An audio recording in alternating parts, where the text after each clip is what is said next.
Hello everyone. So నిన్న క్లాస్లో మనం ఎక్కడి వరకు డిస్కస్ చేసామమ్మా? ఆల్రెడీ మనం నిన్న క్లాస్లో ఎక్కడి వరకు డిస్కస్ చేసాం? ప్రాబబిలిటీ. ఓకే. సో మనకి risk analysis in capital budgeting CA inter, but సిఏఎఫ్ఎన్ఓలో సేమ్ అదే టాపిక్ని మనం ఏమంటున్నాం? Advanced capital budgeting. Advanced capital budgeting. సరే, ఈ అడ్వాన్స్డ్ క్యాపిటల్ బడ్జెటింగ్కి సిఏ ఇంటర్ ఫైనాన్షియల్ మేనేజ్మెంట్లో ఉన్న చాప్టర్కి డిఫరెన్స్ ఏమని చెప్పాను మీకు? ఒక 2 మెథడ్స్ కొత్తగా యాడ్ అయ్యాయి. ఏంటో 2 మెథడ్స్? ఒకటి సిమ్యులేషన్, రెండోది ఏంటన్నా? ఒకటి సిమ్యులేషన్, రెండోది వచ్చేసరికి డెసిషన్ ట్రీ. ఇవి రెండు కొత్తగా యాడ్ అయ్యాయి. ఓకేనా? సరే, క్లియర్ కదా? అసలు ఎందుకు డిస్కస్ చేస్తున్నాం ఏంటి అనేది మీకు క్లియర్ కదా? ఓకే, ఒకసారి చూడండి. నెక్స్ట్ కాన్సెప్ట్ చూడండి. నిన్న చెప్పిన ప్రాబబిలిటీ ప్రాబ్లమ్స్ అర్థమయ్యాయా? ప్రాబబిలిటీ ఇల్లుస్ట్రేషన్ నెంబర్ 1 మనం ఇంకా డిస్కస్ చేయలేదు. What is the impact of inflation on capital budgeting decisions ఇంకా మనం డిస్కస్ చేయలేదు. అర్థమైందా? మనం ఏం డిస్కస్ చేసాం?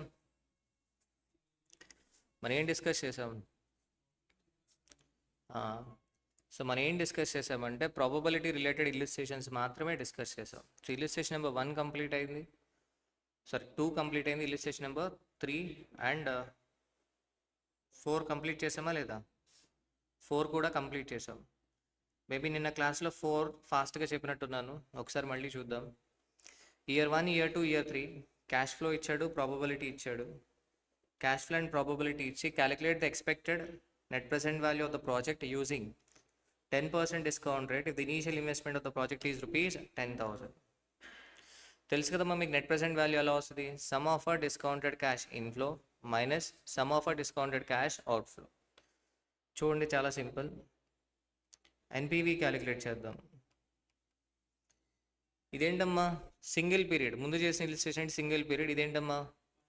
Multiple periods. మల్టిపుల్ పీరియడ్స్ ఉన్నప్పుడు ఎలా చేస్తామంటే కాలమ్స్ ఏంటన్నా? Year, expected cash inflow, present value factor at the rate of ఎంత ఇచ్చాడు మనకి? Rate, discount rate 10%. Okay, present value factor at the rate of 10% and next discounted cash flow. Year కాలంలో ఏంటన్నా? Year కాలంలో 1.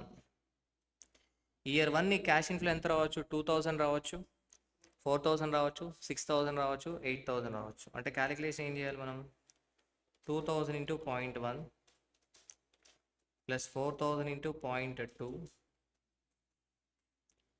Plus 6,000 into 0.3 plus 8,000 into 0.4. So first year ఎంత వచ్చిందమ్మా expected cash inflow? 6,000. అర్థమైందా? First year నీ క్యాష్ ఇన్ఫ్లో ఎంత రావచ్చు అంటే 2,000 రావచ్చు, దానికి ఎంత ఛాన్స్ ఉంది? 0.1. 4,000 రావచ్చు, దానికి ఎంత ఛాన్స్ ఉంది? 0.2. 6,000 రావచ్చు, దానికి ఎంత ఛాన్స్ ఉంది? 0.3. 8,000 రావచ్చు, దానికి ఎంత ఛాన్స్ అమ్మా? 0.4. ఓకే, ఇలాగే మనం ఏం చేయాలి? ఇయర్ 2కి కూడా చేయాలి. ఇయర్ 2కి వచ్చేసరికి ఎంత రావచ్చు? 2,000 రావచ్చు. 2,000 into 0.2 plus 4,000 into 0.3 plus 6,000 into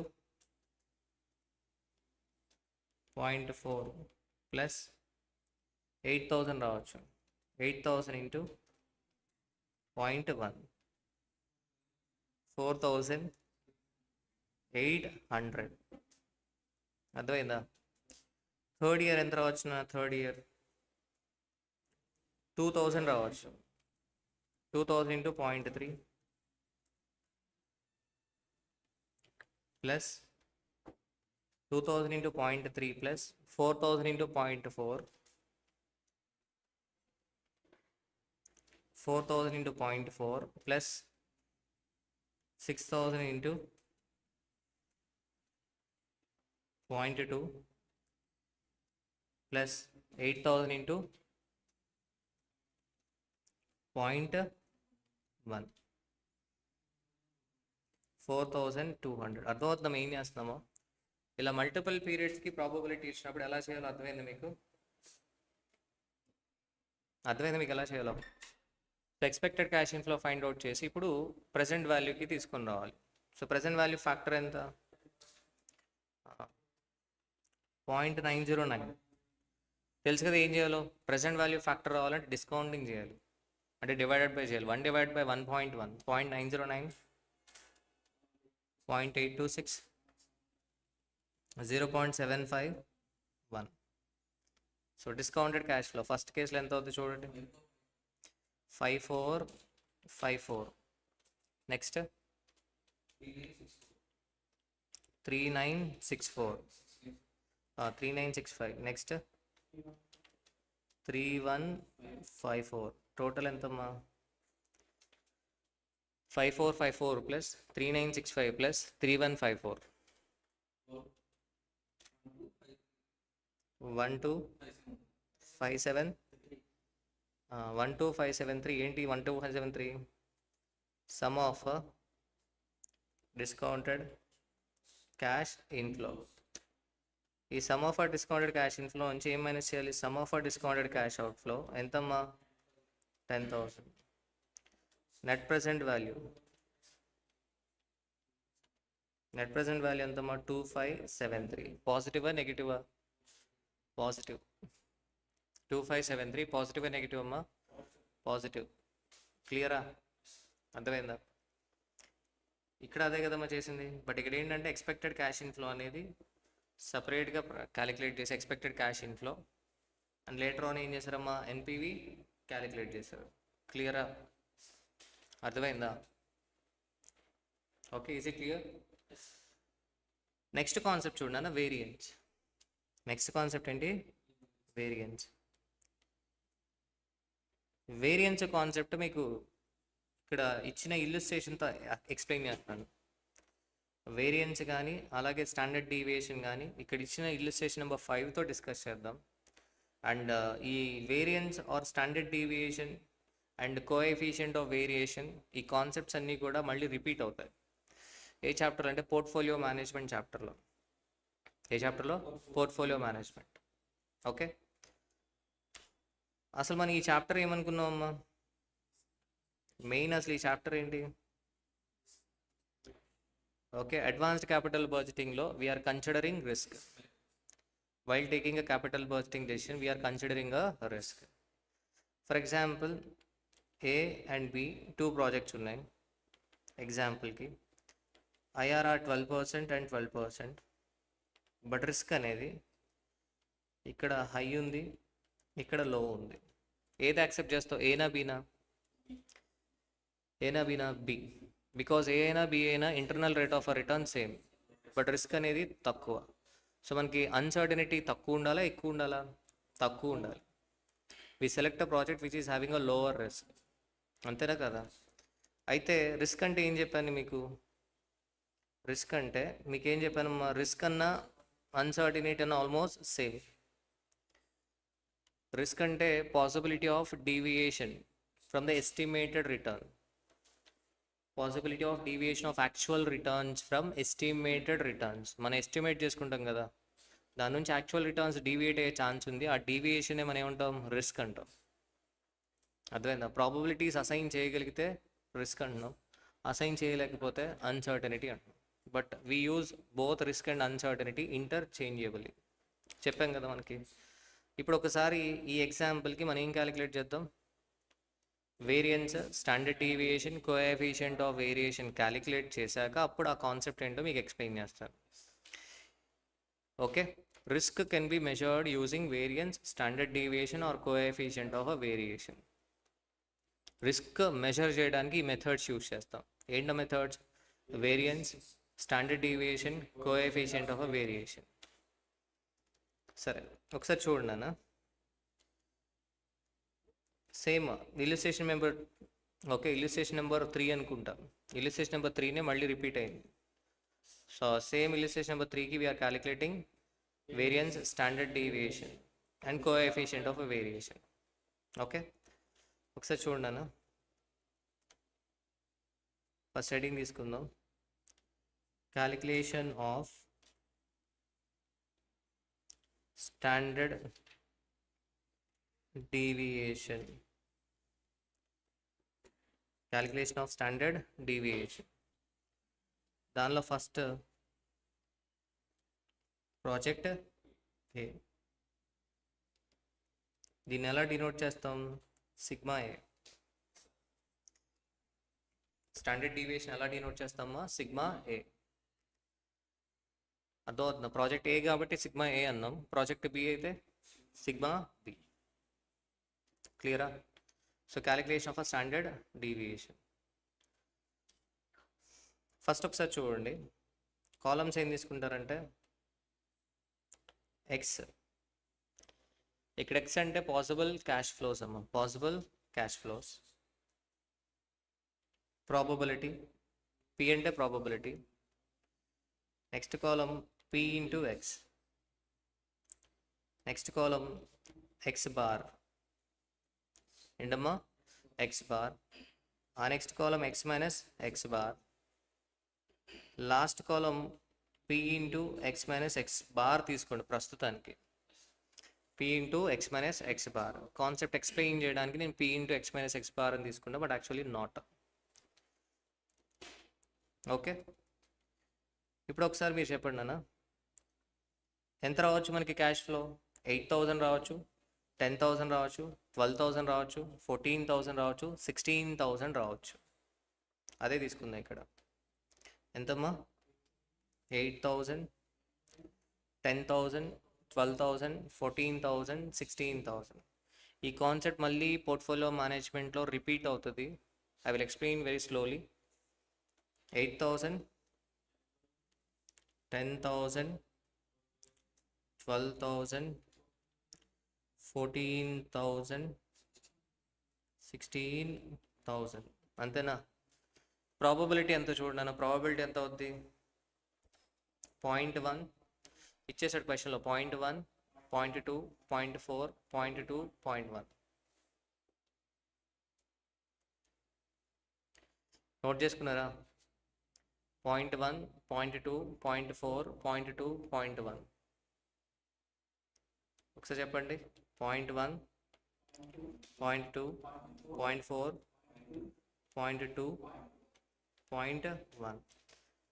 ఇప్పుడు పి ఇంటూ ఎక్స్ అమ్మ, ప్రాబబిలిటీ ఇంటూ ఎక్స్ ఎంత? 800, 2,000, 4,800,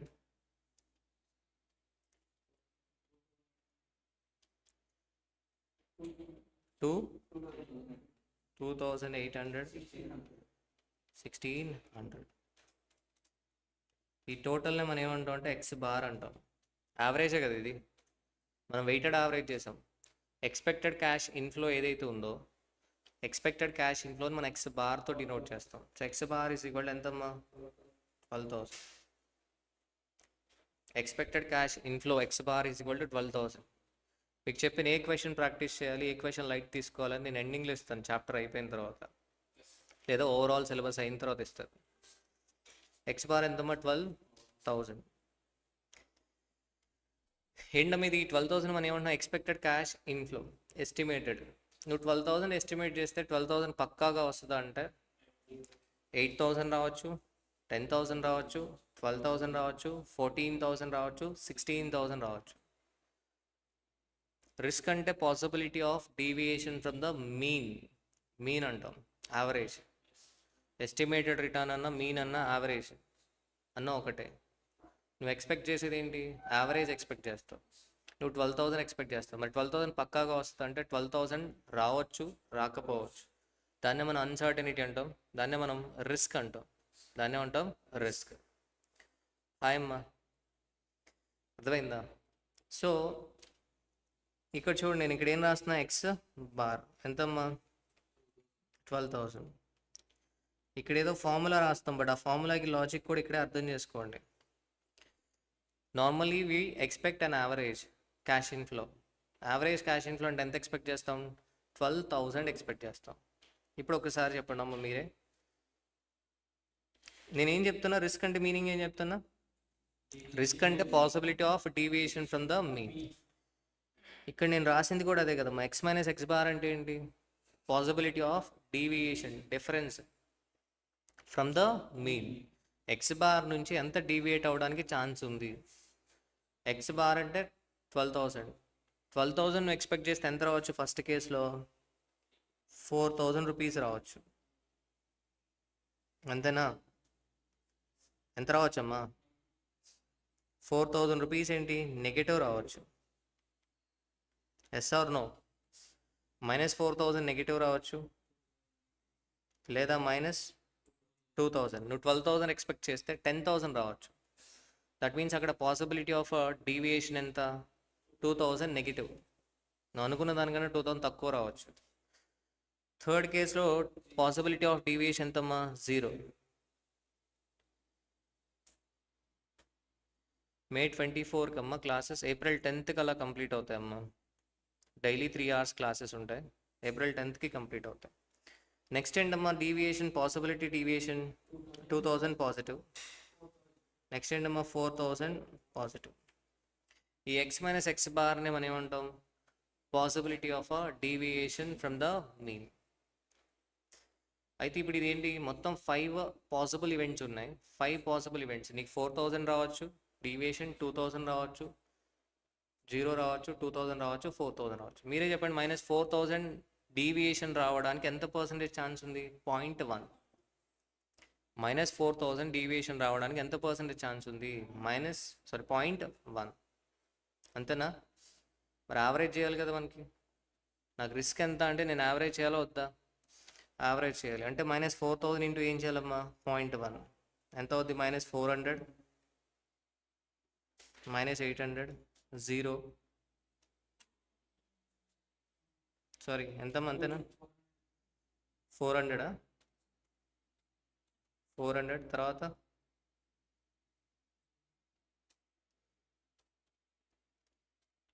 ఒకసారి చెప్పండి అమ్మా కరెక్ట్గా. ఫస్ట్ది ఎంత? -400. సెకండ్ది కూడా ఎంత? సెకండ్ది కూడా -400. థర్డ్ కేసులో 0. ఫోర్త్ కేసులో +400, +400. ఒకసారి మీరు చూడండి అన్న, మీరు P into X minus X బార్ని టోటల్ చేస్తే 0 వస్తుంది. P into X minus X bar, నువ్వు it can take any example. నువ్వు ఏ ఎగ్జాంపుల్ తీసుకొని P into X minus X బార్ని టోటల్ చేస్తున్నావు అంటే స్ట్రైట్ అవే నువ్వు డీవియేషన్ని వెయిటెడ్ యావరేజ్ చేస్తే, ఇక్కడ ప్రాబబిలిటీ కాబట్టి వెయిటెడ్ యావరేజ్ చేస్తాం. స్ట్రైట్ అవే నువ్వు డీవియేషన్ని వెయిటెడ్ యావరేజ్ చేస్తే that would be equal to 0. అది 0కి ఈక్వల్ అవుతుంది. దేనికి ఈక్వల్ అవుద్ది? 0కి. మరి అలా చేయొచ్చా? అసలు 0 ఎందుకు అవుతుంది? బికాస్ డీవియేషన్ నెగిటివ్ ఉంది, పాజిటివ్ ఉంది. నువ్వు ఎప్పుడైతే negative and positive deviations add చేస్తావు అది ఓవరాల్గా ఏమవుతామా? 0. అంటే రిస్క్ 0 అని అర్థం. ఓవరాల్ డీవియేషన్ 0 వస్తే దాని మీనింగ్ ఏంటి? రిస్క్ 0 అనే కదా. మరి రిస్క్ 0నా? రిస్క్ 0 అయితే కంటికి కనిపిస్తుంది కదా. అక్కడ మనం 12,000 ఎక్స్పెక్ట్ చేస్తే 8,000 రావచ్చు, 10,000 రావచ్చు, 12 రావచ్చు, 14 రావచ్చు, 16 రావచ్చు. అర్థమైందా? సో దట్స్ వై ఇక్కడ నేనేం చేయాలన్నా, possibility of deviation from the mean. అసలు 0 అయిపోవడానికి రీజన్ ఏంటంటే negative sign and positive sign. అందుకనే ఆ నెగిటివ్ సైన్ పోవడానికి ఏం చేయాలి? మనం స్క్వేర్ చేయాలి. నెగిటివ్ సైన్ పోవడానికి మనం ఏం చేయాలమ్మా? స్క్వేర్. డీవియేషన్ని స్క్వేర్ చేసి అప్పుడు మనం వెయిటెడ్ యావరేజ్ చేయాలి. ఎక్స్ మైనస్ ఎక్స్ బార్ని నేను ఎందుకు స్క్వేర్ చేస్తున్నానంటే to eliminate a negative sign. Then I will do a weighted average. ఎంత వస్తుంది చూడమ్మా? -4,000 ఇంటూ -4,000 ఇంటూ 0.1. -4,000 ఇంటూ -4,000 ఇంటూ 0.1 ఎంత? మైనస్ మైనస్ ప్లస్ అయిపోద్ది కాబట్టి 4,000 ఇంటూ 4,000 ఇంటూ 0.1 ఎంతమ్మా? 16 lakhs. 16 lakhs. సెకండ్ కేసులో 2,000 ఇంటూ 2,000 ఇంటూ 0.2. 8 lakhs. నెక్స్ట్ కేసులో ఎంతమ్మా 0. ఆ నెక్స్ట్ కేసులో కూడా ఎంత అవుద్ది 8 lakhs. ఆ నెక్స్ట్ కేసులో 16 lakhs. ఇప్పుడు ఈ టోటల్ ఉంది కదా, ఎంత వచ్చింది టోటల్ 32 + 16 48 lakhs. అసలు ఈ 48 lakhs ఏంటో చూడండి కరెక్ట్గా, నేనేం రాస్తాను చూడండి. Summation sigma p into x minus X bar square. ఇంతకుముందు నేను summation sigma p into x minus X bar చేసా. Summation sigma p into x minus X bar చేస్తే for any example you will get 0, ఎందుకంటే negative ఉంటుంది కాబట్టి. Negative and positive set off అయిపోయి 0 అయిపోద్ది. అర్థమైందా? అసలు ఇంతకీ దీన్ని ఏమంటాం మనం?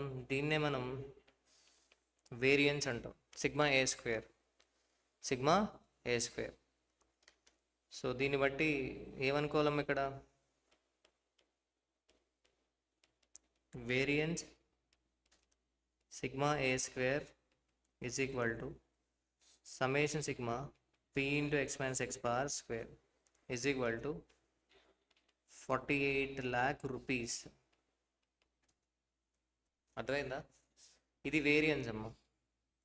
మరి ఇంకొకటి ఏంటి మనం?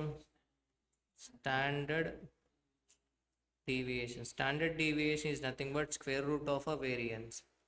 నథింగ్ బట్ ఏంటమ్మా? సిగ్మా ఏ.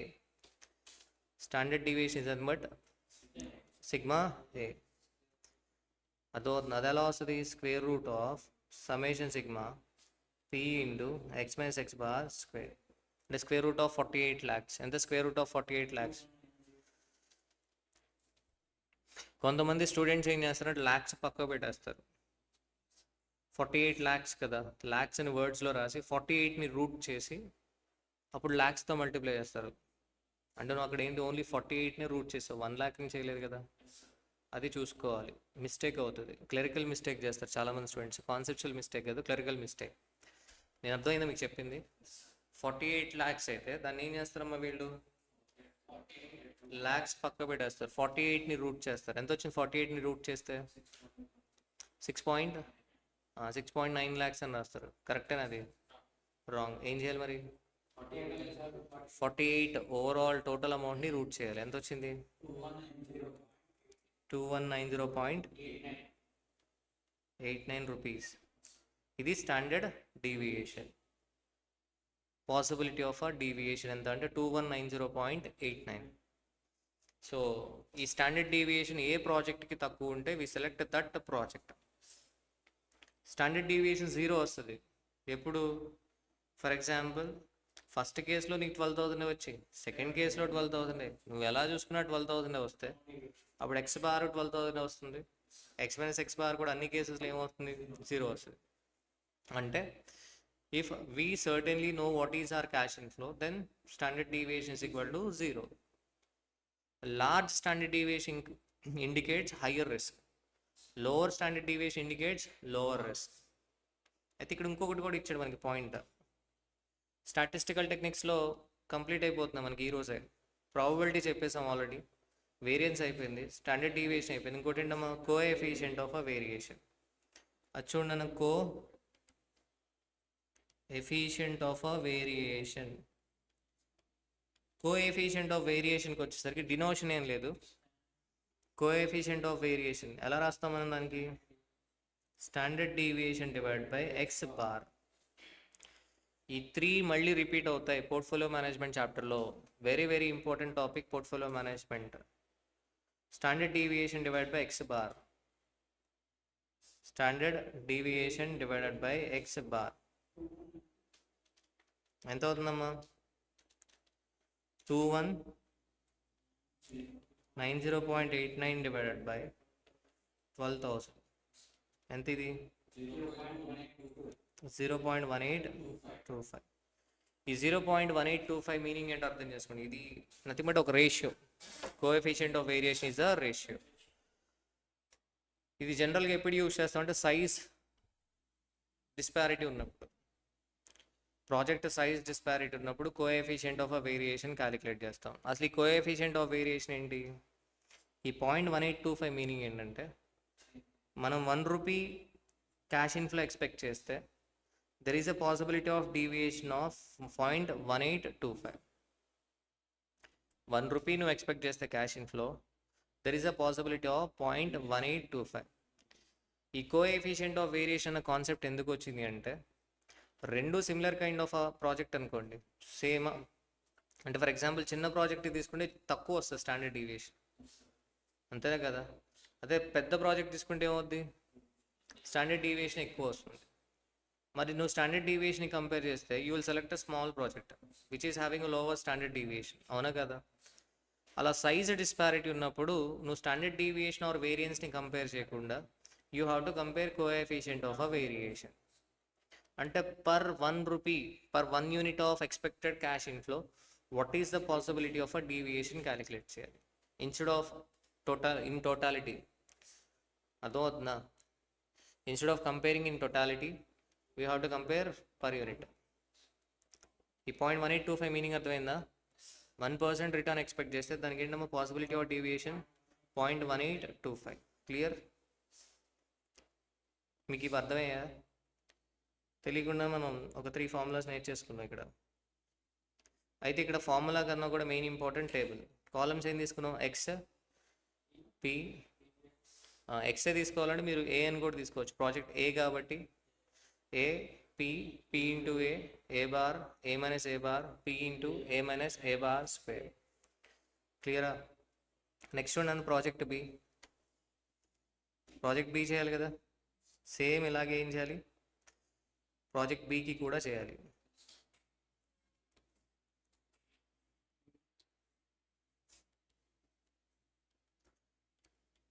సిగ్మా బి డేటా నోట్ చేసుకున్నామా ప్రాజెక్ట్ బికి, ఉందా మీ దగ్గర ప్రాజెక్ట్ బి? కాలమ్స్ ఏం తీసుకుందాం చెప్పండి. సింబాలిక్గా ఉండాలంటే B, P, P into B, B bar, B minus B bar,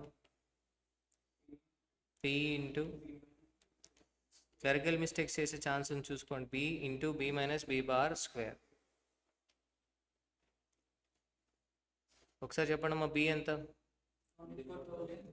ఇచ్చేసాడు క్వశ్చన్లో, 24,000, 20,000, 16,000, 12,000, 8,000. ప్రాబబిలిటీ ఎంత, 0.1, 0.15, 0.5, 0.15. P into B 2,400. అదే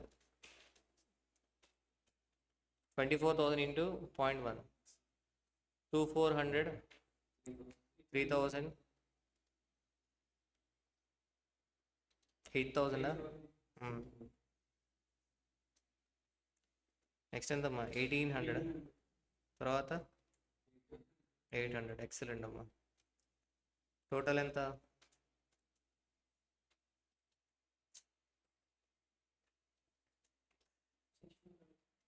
ఎంతమ్మా టోటల్, 16,000. ఎంతమ్మా, 16,000. ఏంటి 16,000?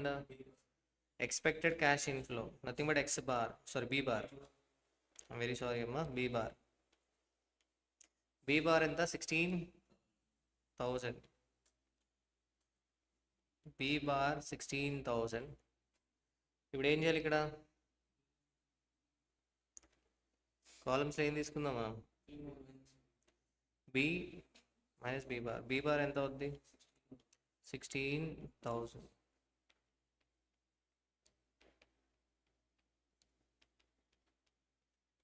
So B minus B bar ఎంత అవుద్దమ్మా, B minus B bar minus 8,000 plus 8,000, 8,000 plus 4,000, 0, minus 4,000, minus 8,000. Probability ఉన్నప్పుడు బి మైనస్ బి బార్ని టోటల్ చేస్తే 0 రావాల్సిన నెసెసిటీ ఏం లేదు, ఇక్కడైతే 0 వస్తుంది, పై ఎగ్జాంపుల్లో కూడా 0 వస్తుంది. బి మైనస్ బి బార్ని స్ట్రైట్ అవే టోటల్ చేస్తే 0 రావాలని లేదు, ఎప్పుడు ప్రాబబిలిటీ ఉన్నప్పుడు. But P into B minus B bar total చేసాం అనుకో ఖచ్చితంగా 0 వస్తుంది. అందుకని మనం బి మైనస్ బి బార్ని ఏం చేయాలమ్మా, స్క్వేర్ చేయాలి. సో 8000 ఇంటూ 8000 ఇంటూ 0.1 ఎంత, 64 lakhs. Next 4000 into 4000 into 0.15 24 lakhs. 0 తర్వాత ఎంతమ్మా, 4000 ఇంటూ 4000 ఇంటూ 24 lakhs. తర్వాత మళ్ళీ ఎంతమ్మా, 64 lakhs. ఓవరాల్గా చూసుకుంటే 64 + 64 + 24 + 24 1 crore 76 lakhs. 1 crore 76 lakhs అంతేనా? ఈ 1 crore 76 lakhs ఏంటమ్మా ఇంతకీ? వేరియన్స్. మీరే చెప్పండి, వేరియన్స్ని కంపేర్ చేసుకుంటే sigma B square summation sigma P into B minus B bar square ఎంతమ్మా, రూపీస్ 1 crore 76 lakhs. ఇక్కడ రూపీస్లో వస్తుందమ్మా మనకి, కానీ పోర్ట్ఫోలియో మేనేజ్మెంట్లో పర్సంటేజ్ వస్తుంది, చూసుకోవాలి. నెక్స్ట్ ఏంటమ్మా, standard deviation sigma B is equal to square root of summation sigma p into b minus b bar square. Square root of 176 lakhs చేయాలి, టోటల్ అమౌంట్ తీసుకొని రూట్ చేయండి, రూపీస్ 4195. మీరే చెప్పండి, స్టాండర్డ్ డీవియేషన్ కంపేర్ చేసుకుంటే project ఏనా బీనా అంటే A, because A is having a lower standard deviation. Lower standard deviation indicates lower risk. Lower standard deviation indicates lower risk. క్లియరా? అయితే ప్రాజెక్ట్ సైజ్ సేమే ఇక్కడ, రెండు కేసెస్లో కూడా 10,000 ఇన్వెస్ట్మెంట్. కాబట్టి మనం ఏది సెలెక్ట్ చేసుకోవాలి, ఏనా బీనా అంటే ఏ సెలెక్ట్ చేసుకోవాలి బేస్డ్ ఆన్ రిస్క్ అయితే. బట్ కోఎఫిషియంట్ ఆఫ్ వేరియేషన్ కూడా చేసి చూద్దాం.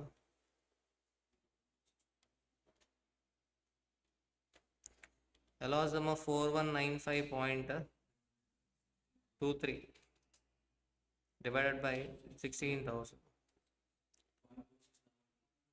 0.2622.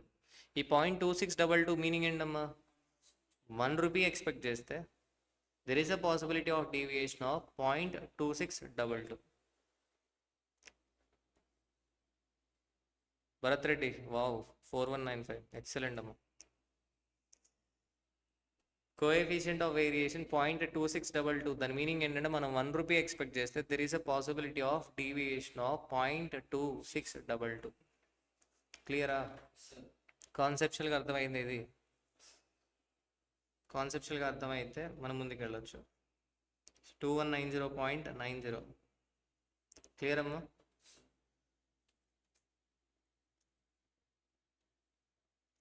ఇంకా థియరీ కూడా మీకు ఇక్కడ అర్థమైపోవాలి. సరే, మళ్ళీ ఒకసారి చూద్దాం.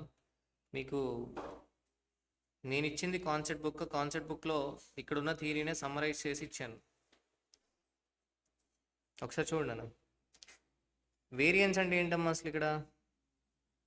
Measurement of a degree of a dispersion between numbers in a data set from its average. అంతే కదా, మనం క్యాలిక్యులేట్ చేసింది ఏంటి? Dispersion between numbers, nothing but X. Numbers in a data set and x from its average x bar. In very simple words, variance is a measurement of difference between the average of data set from every number of a data set. అర్థమైందా? Average of a data set నుంచి every నెంబర్కి variance difference calculate చేస్తున్నాం. అర్థమైందా? ఇక్కడ ఏదో formula రాశారు, ఆ formula మీకు ఏం అవసరం లేదు, నేను చెప్పాను మీకు ఆల్రెడీ సింపుల్గా. వేరియన్స్ ఏం మెజర్ చేస్తున్నామో, variance measures the uncertainty of value from its average. Variance helps an organization to understand the level of risk it might face on investing a project. A variance value of a 0 variance value of zero ఉందంటే variance దాని meaning ఏంటి? Would indicate the cash flows are certain. Cash flows that would be generated over the life of the project would be same. అంటే certain అమ్మా. Variance zero అంటే దాని అర్థం ఏంటంటే certain. Cash flows are certain. This might happen. ఎప్పుడు happen అవుతుంది? In case where the company has entered into a contract of providing services in return of a specific sum. ఇది జనరల్గా ఏ కేసెస్లో అవ్వచ్చు అంటే, మనం ఏదైనా గవర్నమెంట్తో కాంట్రాక్ట్లోకి ఎంటర్ అయ్యాం. ఫర్ ఎగ్జాంపుల్, గవర్నమెంట్ లైఫ్ ఎన్ని ఇయర్స్ ఉంటుంది? 5 years. అవునా? జనరల్గా ఏంటమ్మా 5 years. సో లేదా మీకు కోల్ ఇండియా లిమిటెడ్ తెలుసు కదా, మీకు కంపెనీ. కోల్ ఇండియా లిమిటెడ్ వాళ్ళు ఏంటంటే, వాళ్ళు డంపర్స్ ఉంటాయి కదా వెహికల్స్. సలార్ మూవీ ప్రభాస్ గట్టి కొడితే వెళ్ళి టైర్కి తగులుతాడు కదా, గుర్తుందా సీన్? అది ఆ వెహికల్ ఏదైతుందో డంపర్. అది సింగరేణి కంపెనీ కానీ లేకపోతే కోల్ ఇండియా వాళ్ళు కొనరు. అదేంటంటే లీజ్కి తీసుకుంటారు. లీజ్కి జనరల్గా ఇప్పుడు బొలెరో అంటాం. ఇప్పుడు నువ్వు after CA or CMA coal ఇండియాలో పోస్టింగ్ వస్తే నువ్వు ఆఫీసర్వి కాబట్టి కంపెనీ నీకు ఒక వెహికల్ ప్రొవైడ్ చేస్తుంది, బొలెరో. అర్థమైందా? అంతేగాని మీకు బెంజ్ కార్లు ఏం ప్రొవైడ్ చేయరు కోల్ మైన్లో తిరగడానికి. బొలెరోలే కరెక్ట్. ఇప్పుడు బొలెరో వాళ్ళు ఏం చేస్తారు? ఎవరో ఒక థర్డ్ పార్టీ బొలెరో కొని మనకి లీజ్కి ఇస్తారు, కొత్త కారు ఇవ్వాలి. అది కాంట్రాక్ట్ ఎన్ని ఇయర్స్ ఉంటుందంటే 4 years. 2 years ఉంటుంది, మళ్ళీ రెన్యూవల్ చేస్తారు. మ్యాక్సిమం ఏంటి? 4 years. 4 years తర్వాత మళ్ళీ వాళ్ళు లీజ్కి తీసుకోరు, మళ్ళీ కొత్త వెహికల్. ఇప్పుడు కోల్ ఇండియాతో కాంట్రాక్ట్లోకి ఎంటర్ అయ్యామంటే అది certain. Per day 2000 rupees pay చేస్తారు వాళ్ళు. Per day 2000. 24 hours అవైలబుల్ ఉండాలి, డ్రైవర్ని మనమే పెట్టుకోవాలి. ఇప్పుడు అట్లాంటి కాంట్రాక్ట్ అనుకోండి, అప్పుడు నీకు వేరియన్స్ ఎంత వస్తుంది? జీరో. బొలెరో నువ్వు కొని లీజ్కి ఇవ్వడం ఉంది కదా, అది క్యాపిటల్ బడ్జెటింగ్ డెసిషనే కదా. క్యాపిటల్ ఇన్వెస్ట్మెంట్ చేస్తున్నావు, you are getting a benefit over a period of a time. అది క్యాపిటల్ బడ్జెటింగ్ డెసిషన్ అవుతుంది. అక్కడే నీకు వేరియన్స్ అనేది జీరో వస్తుంది. అర్థమైందా? This might happen in a case where the company has entered in to contract of providing services in return of a specific sum. Large variance indicates that there will be a large variability. There will be a large variability. So this happens ఎప్పుడమ్మా? ఒకవేళ good very innovative అయితే, good ఒకవేళ very innovative and would require a certain time frame to market the product and enable to develop a customer base and generate revenue. For example, vacuum cleaner manufacturing company ఉంది. Vacuum cleaner manufacturing company ఇండియాలో start చేద్దామంటే అది capital budgeting decision, కానీ అది ఇన్నోవేటివే. మనకైతే vacuum cleaners use చేస్తారా మన ఇండియాలో? సో మరి అది వెరీ ఇన్నోవేటివ్ అన్నప్పుడు it require a certain time frame to market the product. ఆ ప్రోడక్ట్ని మార్కెటింగ్ చేయడానికి టైం కావాలి. మేబీ ఇంకో 5 years 10 years తర్వాత ఏంటమ్మా అందరూ కూడా ఏంటి వాక్యూమ్ క్లీనర్స్ యూస్ చేయవచ్చు, చెప్పలేం. అట్లాంటప్పుడు నీకేంటి వేరియన్స్ లార్జ్ వస్తుంది. Small variance indicates cash flows are somewhat stable. ఇది ఎప్పుడవుతుంది? This is possible in case of products which already have a established market. Already established market ఉంది. ఎగ్జాంపుల్కి యాపిల్కి ఆల్రెడీ మార్కెట్ ఎస్టాబ్లిష్ అయ్యి ఉంది. అట్లాంటప్పుడు ఏంటమ్మా వేరియన్స్ అనేది స్మాల్ ఉంటుంది. క్లియరా నేను చెప్పింది? స్టాండర్డ్ డీవియేషన్ కూడా ఏంటమ్మా? It is a degree of variation of individual items of a set of a data from its average. Same అదే వస్తుంది. It is nothing but square root of standard deviation. Standard deviation is used to calculate the risk associated with estimation of a cash flows from the project. క్లియరా? So ఇక్కడ next ఇదేం అవసరం లేదు. Importance of variance and standard deviation దేనికంటే risk measure చేయడానికి అంతే. ఆ రిస్క్ని volatility అని కూడా అంటాం. ఓకే, ఇవి 2 different statistical concepts but closely inter related. రెండు కూడా రిస్క్ని మెజర్ చేస్తాయి. Variance and standard deviation measures risk and both methods will result same opinion. రెండు కూడా సేమ్ ఒపీనియన్ ఎక్స్ప్రెస్ చేస్తాయి. అర్థమైందా? నెక్స్ట్ ఇంకోటి ఏంటమ్మా? Coefficient of a variation. Standard deviation is useful measure of calculating the risk. However, in capital budgeting decisions, the management several times faced with choosing between many investments. 2 or more investments ఉన్నప్పుడు దేన్నో ఒకదాన్నే choose చేసుకోవాలి. It becomes difficult to compare the risk associated with different projects using standard deviation which has a different estimated cash flow values. అంటే X bar అనేది డిఫరెంట్గా ఉన్నప్పుడు నువ్వు standard డీవియేషన్ని కంపేర్ చేయలేవు. ఇన్ సచ్ కేసెస్ ఏం చేయాలి? Coefficient of variation will be useful. అర్థమైందా మీకు? క్లియరా? ఆ కోఎఫిషియంట్ ఆఫ్ వేరియేషన్ ఫార్ములా చెప్పుకున్నాం కదా మనం, standard deviation divide by expected return, nothing but X bar. ఏంటమ్మా? X bar. క్లియరా? సో ఇల్లుస్ట్రేషన్ నెంబర్ 6 సేమ్ అదే, నెంబర్స్ చేంజ్ అయ్యాయి అంతే. నెంబర్స్ కొంచెం చేంజ్ అయినట్టున్నాయి, నెంబర్స్ కొంచెం చేంజ్ అయినట్టున్నాయి. ఇల్లుస్ట్రేషన్ నెంబర్ 6 మీరు ప్రాక్టీస్ చేయొచ్చు. కోఎఫిషియంట్ ఆఫ్ వేరియేషన్ క్యాలిక్యులేట్ చేయాలంటే మనం ఫస్ట్ ఏం క్యాలిక్యులేట్ చేయాలి? Standard deviation. కాలమ్స్ ఏం తీసుకుంటాం? ఏ, పి. ఇది ఏనే కదమ్మా, ఇది P. A, P, P into A bar, A minus A bar, P into A minus A bar. Last column total చేస్తే వేరియన్స్ వస్తుంది, అది రూట్ చేస్తే స్టాండర్డ్ డీవియేషన్. ఆ standard deviation divide by X bar చేస్తే, ఐ మీన్ ఏ బార్ చేస్తే coefficient of variation. అలా ఏకి బీకి చేయాలి. సేమ్ క్వశ్చన్ కాబట్టి నేను చెప్పట్లా, చేయొచ్చలేదు మీరు? అర్థమైందా? చేయొచ్చు కదా మరి. నెక్స్ట్ ఉన్న రిస్క్ అడ్జస్టెడ్ డిస్కౌంట్ రేట్. ఇది ఐ మీన్ ఏమంత కాంప్లికేటెడ్ టెక్నిక్ ఏం కాదు, ఆల్రెడీ సిఎంటర్లో వచ్చింది మీకు. రిస్క్ అడ్జస్టెడ్ డిస్కౌంట్ రేట్ మీకు ఆల్రెడీ సిఏపిఎం తెలిసి ఉంటుంది, RF plus into beta. RM అంటే ఏంటమ్మా? సార్ ఆర్ఎఫ్ అంటే ఏంటి? ఆర్ఎఫ్ అంటే ఏంటి? Risk free rate of a return. RF అంటే ఏంటి? Risk free rate of a return.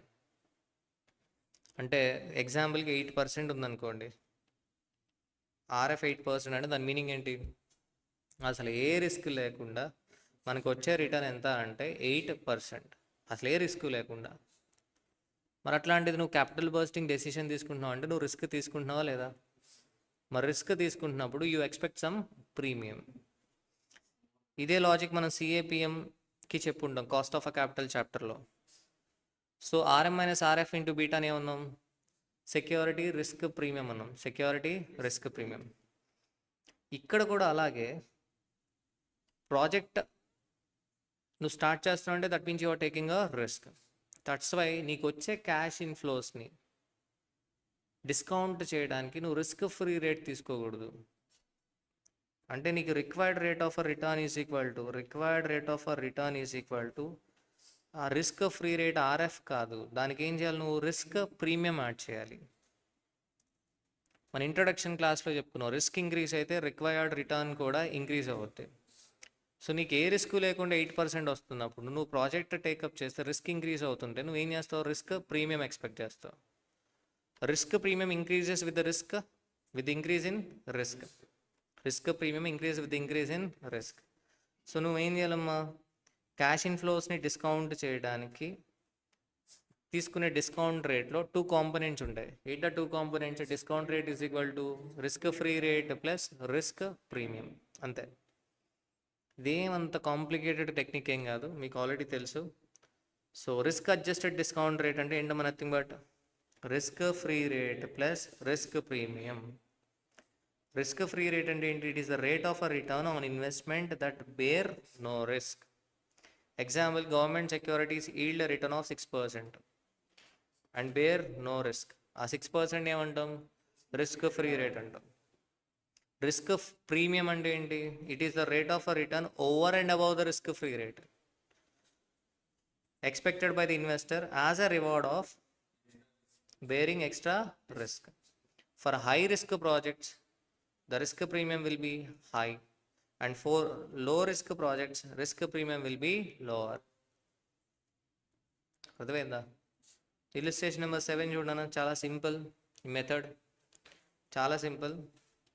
An enterprise is investing 100 lakhs in a project. The risk free rate of a return is 7%. Risk premium expected by management is 7%. అంటే risk adjusted discount rate ఎంతమ్మా? 7 + 7 18, 14. 7 + 7 14. The life of the project is 5 years. Following are the cash flows that are estimated over the life of the project. Year 1 to 5, cash flows 25, 60, 75, 80, 65. Calculate NPV of the project based on risk-free rate and also on the basis of risk-adjusted discount rate. Risk adjusted discount rate కూడా use చేసి చేయాలి. అంటే first ఏమో 7% తీసుకొని next ఏమో 14% తీసుకొని. తెలుసు కదా మీది ఎలా చేయాలో. సరే మళ్ళీ ఒకసారి ఫాస్ట్గా చేసేద్దాం. ఫస్ట్ ఏంటమ్మా? NPV at the rate of ఎంత? 7%. కాలమ్స్ ఏం తీసుకుందాం? Year cash inflow, PVF at the rate of 7%, discounted cash flow. అంతేనా కదా? ఇయర్ కాలంలో ఎంత ఉందమ్మా? 1, 2, 3, 4, 5. Cash inflow 25, 16, 60, 75, 80, 65. Present value factor 1 divided by 1.07, 0.93, 0.9345, 0.8734, 0.18,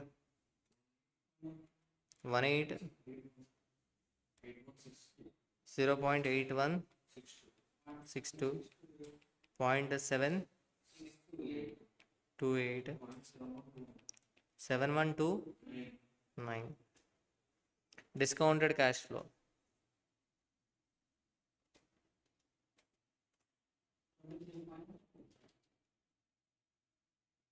23.3625,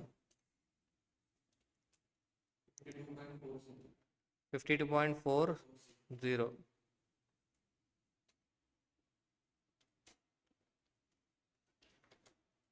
next ఏంటమ్మా? 68.71,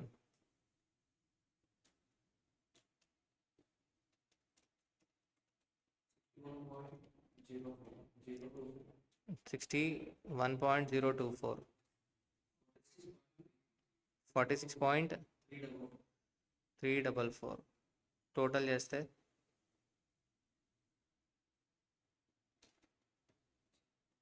23.3625 plus 52.4, 68.71, 61.024, 46.344. ఇది ఏంటమ్మా? Conventional techniques. స్టాటిస్టికల్ టెక్నిక్స్ తర్వాత ఏంటి? కన్వెన్షనల్. ఎంత వచ్చింది? Some of discounted cash inflow 252.103 lakhs కదా money. Some of discounted cash outflow ఎంత? 100 lakhs. అంతేనా? సో ఎన్పివి ఎంత అవుతుందంటే 152.103. అంతేనా కదా? 7%. ఈ 3 తీసుకున్నారా డెసిమల్? కరెక్టే చేశారమ్మా అంతా. 0.93, 3 దగ్గర 3 దగ్గర ఎంతమ్మా? 61.215. అంటే ఇప్పుడు టోటల్ చేంజ్ అవుతుంది కదా. చూడండి ఒకసారి టోటల్ జాగ్రత్తగా చేసుకోవాలి. Some of discounted cash inflow ఎంతమ్మా? 23.3625 plus 52.40 plus 61.215 plus 61.024 plus 46.344. 244.16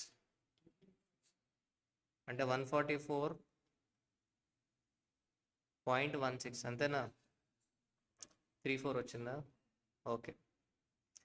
so 244.34 ఇక్కడ కూడా ఎంత వచ్చింది? 144.34 ఎన్పివి. ఇది ఎప్పుడు డిస్కౌంట్ రేట్ 7% తీసుకుంటుంది. ఇదేమంత టఫ్ క్వశ్చన్ ఏం కాదు, ఈజీ క్వశ్చన్. ఇంకోటి కూడా చేయమన్నాడు, ఇన్స్టెడ్ ఆఫ్ 7 ఏం చేయమన్నాడు మా 14 తీసుకోమని చేయమన్నాడు. అదేమి ఇప్పుడు చేయక్కర్లా, వదిలేయండి. సో 14% ఏంటి? Risk adjusted discount rate. So risk adjusted discount rate is equal to risk free rate plus risk premium. So అప్పుడు ఆబ్వియస్లీ ఏమవుద్ది? రిస్క్ ఇంక్రీజ్ అయింది కాబట్టి వాల్యూ డిక్రీజ్ అవుతుంది. ఈసారి నీకు some of discounted cash inflow 244.34 రాదు, దానికన్నా ఏమైంది? తక్కువ వస్తుంది. ఎంత వచ్చింది? 199.79. ఎన్పివి ఎంతమ్మా? 99.79. స్టిల్ అయినా యాక్సెప్ట్ చేయొచ్చు ప్రాజెక్ట్ని. రిస్క్ని ఇన్కార్పొరేట్ చేసామా లేదా? రిస్క్ని మనం ఇన్కార్పొరేట్ చేసాం while taking a capital budgeting decision. Clear? Next చూడండి, సర్టెనిటీ ఈక్వివలెంట్ అప్రోచ్. చాలా సింపుల్ ఇది కూడా. సర్టెనిటీ ఈక్వివలెంట్ అప్రోచ్ ఇక్కడ ఏం చేస్తామంటే వి రిమూవ్ ద రిస్క్ని రిమూవ్ చేస్తాం. ఎలా రిమూవ్ చేస్తాం? By substituting equivalent certain cash flows from a risky cash flows. Risky cash flows ప్లేస్లో మనం ఈక్వివలెంట్ సర్టెన్ క్యాష్ ఫ్లోస్ని ఇంక్లూడ్ చేస్తాం, సబ్స్టిట్యూట్ చేస్తాం. ఎలా సార్ అంటే ఇది ఎలా అవుతుందంటే, ఈ risky cash ఫ్లోస్ని we multiply with certainty equivalent coefficient. Risky cash flows ఏవైతే ఉన్నాయో ఆ రిస్కీ క్యాష్ ఫ్లోస్ని సర్టెనిటీ ఈక్వివలెంట్ కోఎఫిషియంట్తో మల్టిప్లై చేస్తాం. దెన్ ఆ రిస్కీ క్యాష్ ఫ్లోస్ కాస్త ఏమవుతాయి? సర్టెన్ క్యాష్ ఫ్లోస్ అవుతాయి. ఏమవుతాయి? Certain cash flows. అంటే మీకు ఇల్లుస్ట్రేషన్తో ఎక్స్ప్లెయిన్ చేస్తాను, సింపుల్ అమ్మ ఇది కూడా. సర్టెనిటీ ఈక్వివలెంట్ కోఎఫిషియంట్ 0.9 ఇచ్చారు ఇక్కడ. ఫస్ట్ ఇయర్ నీకు ఎంత ఎక్స్పెక్టెడ్ క్యాష్ ఫ్లో? 10 lakhs. ఈ 10 lakhs అనేది రిస్కీ క్యాష్ ఫ్లో. ఈ 10 lakhs ఏంటమ్మా? Risky cash flow. అయితే నువ్వు ఏం చేస్తావు? ఈ రిస్కీ క్యాష్ ఫ్లోని రిస్క్లెస్ క్యాష్ ఫ్లోస్తో సబ్స్టిట్యూట్ చేస్తావు, సర్టెన్ క్యాష్ ఫ్లోస్తో సబ్స్టిట్యూట్ చేస్తావు. మరి సర్టెన్ క్యాష్ ఫ్లోస్ ఎలా వస్తాయి? Risky cash flows are multiplied with certainty equivalent coefficient. చెప్పాడు కదా స్టెప్ 1లో. This can be done by multiplying each risky cash flow by the appropriate certainty equivalent coefficient. CE coefficient అన్నాడు. అసలు ఏంటి sir multiply చేయడం ఏంటి? కాన్సెప్ట్ ఏంటి? First ఇయర్కి సర్టెనిటీ ఈక్వివలెంట్ కోఎఫిషియంట్ ఎంత ఇచ్చాడు? 0.9. ఇప్పుడు మనం డిస్కస్ చేసే మెథడ్స్ రిలేటెడ్ థియరీ మళ్ళీ రేపు డిస్కస్ చేద్దాం. సర్టెనిటీ ఈక్వివలెంట్ కోఎఫిషియంట్ ఎంత అంటే 0.9. దాని మీనింగ్ ఏంటంటే ఫస్ట్ ఇయర్ ఎండింగ్కి నువ్వు 1 రూపీ ఎక్స్పెక్ట్ చేస్తే that 1 rupee we may or may not receive, but we are certainly going to receive 0.9. అర్థమైందా? నువ్వు 1 రూపీ ఎక్స్పెక్ట్ చేస్తే 1 రూపీ వస్తుందో రాదో చెప్పలేం, కానీ 0.9 అయితే పక్కాగా వస్తుంది. అర్థమైందా? అంటే ఇప్పుడు ఏం చేస్తాం? సింపుల్గా ఈ 10 lakhsని ఇంటూ 0.9 చేస్తే పక్కాగా మనకు వచ్చే క్యాష్ ఫ్లోనేగా మనం తీసుకున్నది. ఎంత మరి? 9 lakhs. అర్థమవుతుందా? సో మీరు చూడండి, ఆ 9 lakhsని ఏం చేస్తున్నాడు మనడు? డిస్కౌంట్ చేస్తున్నాడు. డిస్కౌంటింగ్ చేసేటప్పుడు ఇప్పుడు రిస్క్ అడ్జస్టెడ్ డిస్కౌంట్ రేట్ తీసుకోకూడదు. ఎందుకు? ఆల్రెడీ రిస్క్ ఫ్రీ క్యాష్ ఫ్లోస్ని నువ్వు డిస్కౌంట్ చేసేది. మరి risk free cash flows discount చేసేటప్పుడు నువ్వు ఏ రేట్ తీసుకోవాలి? రిస్క్ ఫ్రీ రేటే తీసుకోవాలి. మీకు అర్థమవుతుందా? రిస్కీ క్యాష్ ఫ్లోస్ని రిస్క్ ఫ్రీ క్యాష్ ఫ్లోస్తో సబ్స్టిట్యూట్ చేస్తున్నాం. 0.9 మీనింగ్ అర్థమైందా? ఇంకోటి మీరు అబ్జర్వ్ చేయండి, ఇప్పుడు నెక్స్ట్ మినిట్ సర్టెన్ అంటే నాట్ సర్టెన్, నెక్స్ట్ మినిట్ కూడా ఏమవచ్చు చెప్పలేదు, అన్సర్టెన్. రేపు అన్సర్టెన్. బట్ రేపటికి అన్సర్టెనిటీ ఇంక్రీజ్ అవుద్దా డిక్రీజ్ అవుద్దా? ఇంక్రీజ్ అవుతుంది. 1 year తర్వాత ఫ్యూచర్ వెళ్ళే కొద్దీ అన్సర్టెనిటీ ఏమవుద్ది? ఆఫ్టర్ 10 years ఏంటి? సర్టెనా అన్సర్టెనా? అన్సర్టెన్. ఎవరు ఉంటాం ఎవరు వెళ్ళిపోతాం తెలియదు కదా. సో ఫ్యూచర్ అనేది ఏంటమ్మా? అన్సర్టెన్.